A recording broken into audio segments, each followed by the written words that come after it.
60%. I want you to really let that sink in for a second.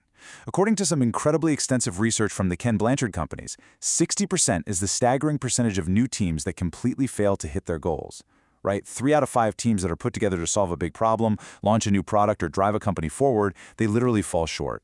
So if you're leading a team right now, well, the statistical odds are actually stacked against you from day one.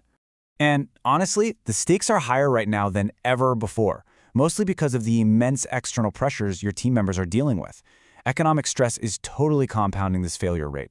Recent data shows over 80% of workers are actually considering leaving the U.S. entirely just to find a better cost of living. On top of that, 82 million Americans are currently cutting back on essential household needs just to afford basic health care. So, your team isn't just dealing with typical workplace challenges, they are navigating severe foundational stress. And when you combine that deep personal stress with a failing team environment, man, it is an absolute recipe for disaster.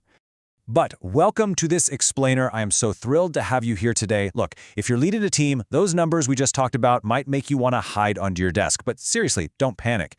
If you are a focused learner who just wants direct, actionable insights without all the corporate fluff, you are in exactly the right place. Today, we're going to deliver a definitive masterclass on how to diagnose team dysfunction and, more importantly, how to actually cure it.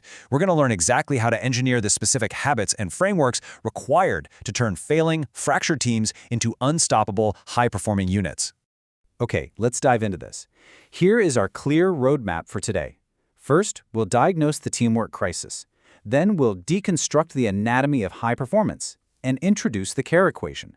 After that, we'll bridge the accountability gap, break down daily leadership habits, and finally, finish up with the ultimate test for team cohesion. Section 1. The teamwork crisis. Why exactly are we failing? Well, Harvard Business Review data shows that a massive 75% of cross-functional teams are completely dysfunctional. They just lack a systematic approach for support, which, no surprise, leads to an immediate breakdown. And when we actually ask employees about this, the picture is just as bleak. A mere 27% of respondents say their teams actually perform at top levels a majority of the time. Think about what that means. That means a massive 73% of the workforce is just spending their days languishing in average, mediocre, or completely underperforming teams. The amount of wasted human potential there is just mind-blowing. Now, what's really fascinating is looking at what actually drives us to try harder. Blanchard's data beautifully isolates this. It turns out, trusting other team members is the absolute #1 factor driving personal effort. It outranked whether they actually liked their team members, and, amazingly, it even heavily outranked whether their compensation was tied to team performance. No way, right? But it's true. Trust and leadership support are what actually get people to put in the hard work. Moving on to Section 2, Anatomy of High Performance. Let's deconstruct success. You see, genuinely high-performing teams don't just happen organically. You can't just throw a bunch of smart people in a room and hope for the best. You have to engineer it. To do that, we look at the kaleidoscope framework, which breaks down the 8 characteristics of high-performing teams into 2 distinct halves. First up, we have purpose and structure. This includes having a clear purpose aligned with values, a real sense of meaning and impact, clear structures for roles, and the actual capability to do the work. But listen, structure isn't enough on its own. We also need the second half, culture and safety. This means dependability, a culture of continuous improvement, deep psychological safety, and true inclusion. Think of it like this. If you have structure without safety, you get burnout.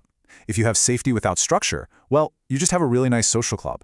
You absolutely must have both of these engines firing to be unstoppable. And building those 2 columns happens in 4 very predictable stages. Stage 1 is structuring, where members are basically just figuring out their roles. Then we hit stage 2, which is dissatisfaction. This is where the work gets hard, conflict pops up, and morale takes a huge hit. Stage 3 is integration, where trust finally begins to build and problem-solving improves. And finally, stage 4 is production, where the team is highly agile and just firing on all cylinders. The absolute crucial takeaway here is that your role as a leader has to actively adapt as productivity and morale fluctuate through every single one of these phases. Section 3. The care equation. A people-first framework. So you might be wondering, how exactly does a leader guide a team through those turbulent stages, especially that incredibly difficult dissatisfaction phase? Well, enter the care equation. This was developed by leadership expert Alex Draper. CARE stands for clarity, autonomy, relationships, and equity. This framework is a direct countermeasure against the kind of workplace toxicity that completely destroys trust. By focusing on giving your team clarity of purpose, the autonomy to actually execute, strong interpersonal relationships, and a genuinely equitable environment, you are actively combating your own cognitive biases. Shifting from a traditional, relentless, results-first mentality to this people-first approach, that is the secret key that unlocks transformational growth. Okay, Section 4, Bridging the Accountability Gap. Let's talk about overcoming the fear of conflict. Because, look, even with great frameworks, roadblocks are going to remain. Research from StrengthScope reveals that teams severely struggle with what they call stretch habits, things like providing constructive feedback. And why? Mostly due to a massive fear of conflict. So the crucial point is how we actually reframe this. The data clearly shows that avoiding accountability leads directly to a nasty cycle of underperformance and completely drained motivation. The most effective teams out there don't view accountability as pointing fingers or laying blame. Instead, they view constructive feedback as a long-term investment in their teammates. It's really just the act of ensuring everyone is properly supported so the entire team can cross that finish line together. We see this beautifully illustrated in Brad Fetterman's growth matrix. Let's consider traditional delegation for a second. This is honestly kind of a selfish habit. It's simply about getting a task off a leader's plate just to avoid overload. But in stark contrast, we have growth delegation. This is a true accountability habit. It's about assigning tasks specifically to stretch a team member's capabilities, actively building both the person and the team's overall performance. It is a real game changer. Which brings us to Section 5, Habits of Effective Leaders, Making Results Stick. Because the grandest strategies in the world mean absolutely nothing if your daily execution fails. Get this. Research from Asana shows a staggering 60% of a knowledge worker's time is wasted on work about work. I'm talking about bad habits like chasing updates, sitting in unnecessary meetings, and constantly switching between tools. Executive Julie Turpin outlines 5 really actionable ways to fix this. First, conduct a professional audit. Measure your inputs, not just your outputs. Second, replace your default behaviors with deliberate ones. Ask yourself right now, are the inherited default patterns in your daily schedule silently undermining your outputs? Third, connect your habits to your core leadership identity. Fourth, engineer your environment so consistency becomes automatic. Like, actively block out strategic time before the week even starts. And fifth, treat accountability proactively as a performance strategy by openly declaring your goals to your peers. And finally, Section 6, Ultimate Team Cohesion, the litmus test. Let's move to our final point and see how all this builds up. If you apply the frameworks, build the trust, and engineer those daily habits, you arrive at true cohesion. The global executive search firm Boyden uses a fantastic 3-part litmus test to determine if a team is truly cohesive and ready to perform. Here is the first critical question you must ask. What does success look like for your team? I want you to ask yourself right now, does everyone in your group know exactly what you are striving for and exactly how you will know when you've achieved it? Because if team members have different definitions of where the finish line is, they're naturally going to run in completely different directions. The second question is, what are your top 3 to 5 priorities for achieving that success? And to be clear here, we are not talking about small, everyday projects or little individual tasks. We mean the big, meaty priorities. Things like driving major innovation, overhauling customer service, or completely reshaping team culture. These are the major levers that actually drive massive impact.